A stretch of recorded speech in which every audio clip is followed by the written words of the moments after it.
Evandro, eu costumo dizer que nós, jornalistas, repórteres, nós somos contadores de história.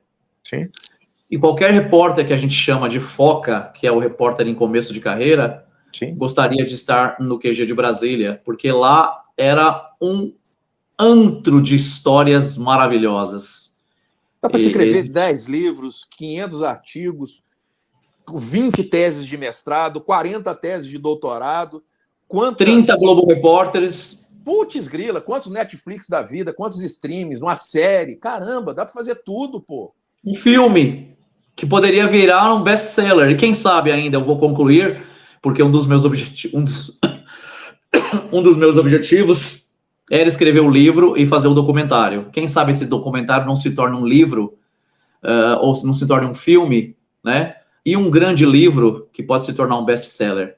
Porque eu acredito em Deus, ô Evandro, e acredito que essa história um dia será muito bem contada e as pessoas definitivamente vão entender exatamente o que aconteceu no 8 de janeiro.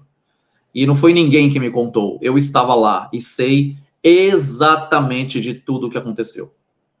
Eu fico muito feliz pela sua lucidez e sua inteligência em poder relatar, não por ouvir falar, mas estava em loco e, lamentavelmente, foi pego aí foi pego no lote. Eu tento não ser rude para falar palavrão, porque eu acho que quem está nos escutando não merece ouvi-los, mas entenda que estão todos eles saindo da minha boca. Todos os palavrões possíveis e imaginários que a gente possa entender pela quantidade de nulidades, quantidade de ilegalidades que cometeram e foram cometidas. Ah, Evandro, você está defendendo quem estava lá no 8 de janeiro? Nessa situação, sim. Agora, aqueles que cometeram crime de dano, que quebraram, se cederam, ok. E falo mais uma coisa por conta disso, Marcos, e para esclarecer também, o que acontece? E vou fazer de novo uma figura interessante, você vai me falar o que é isso. Um grupo de pessoas desorganizadas, sem uma liderança, não existia uma liderança, sem uma liderança, essas pessoas entram num patrimônio público, federal, arrombam uma porta, quebram tudo lá dentro. O que é isso? O que é isso? Eu posso te responder esse seu questionamento com uma outra pergunta. Não, mas eu quero falar... Vamos lá. Se a sua pergunta falar aonde é que eu vou falar, isso é uma fazenda da Embrapa, invadida pelo MST. Esse exemplo que eu te dei não foi do 8 de janeiro. Sim, a gente sabe. E qual a diferença? Dos prédios públicos vazios do Congresso, do Palácio do Planalto e do STF a uma fazenda do Embrapa? Juridicamente, nenhuma. Nenhuma. É um prédio público federal. Não tem diferença nenhuma.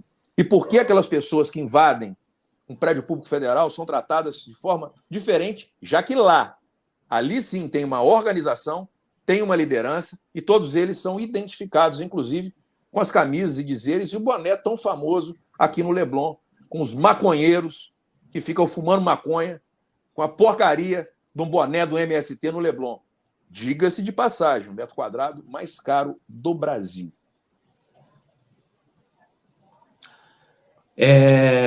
Eu preciso te narrar alguns detalhes, Evandro, que para você e para a tua audiência eu julgo como de extrema importância.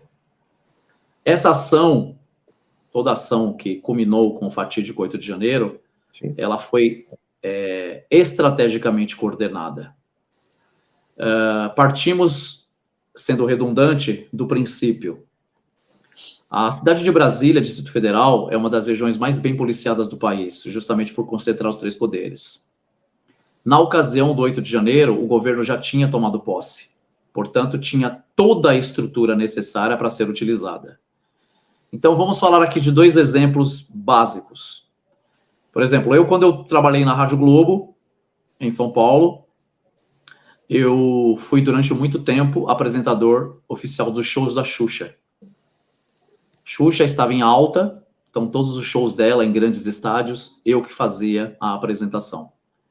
E eu me lembro que em todos os shows da Xuxa existia, assim como em grandes shows, você que vai ao Rock in Rio, você sabe disso, uma Sim. estrutura de segurança que é montada com gradios, com segurança humana, etc, etc, que eu não vou aqui detalhar.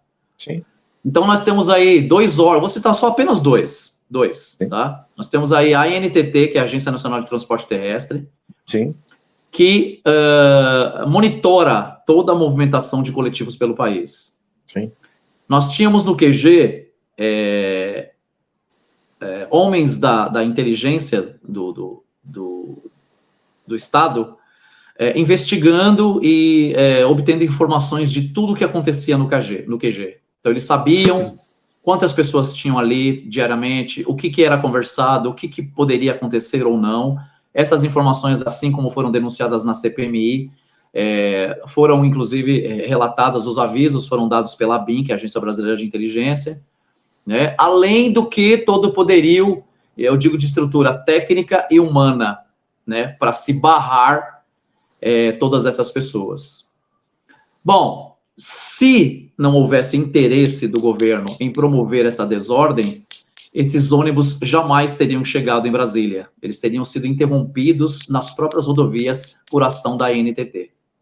Já começa por aí. Mas ainda vamos imaginar que a ANTT não quis fazer nada. Ainda assim, a concentração acontecia durante 70 dias. E durante esses 70 dias, nunca houve o registro de uma ocorrência no QG. Nunca. Então, em 70 dias, em alguns dias, chegou-se a reunir 3 milhões de pessoas. Uau.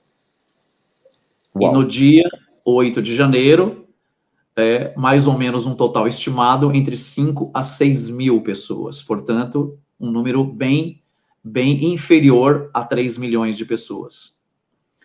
E aí, quando as pessoas passaram a descer do QG em direção ao Planalto, cerca de 4 a 5 quilômetros a pé, todas essas pessoas foram revistadas, inclusive eu.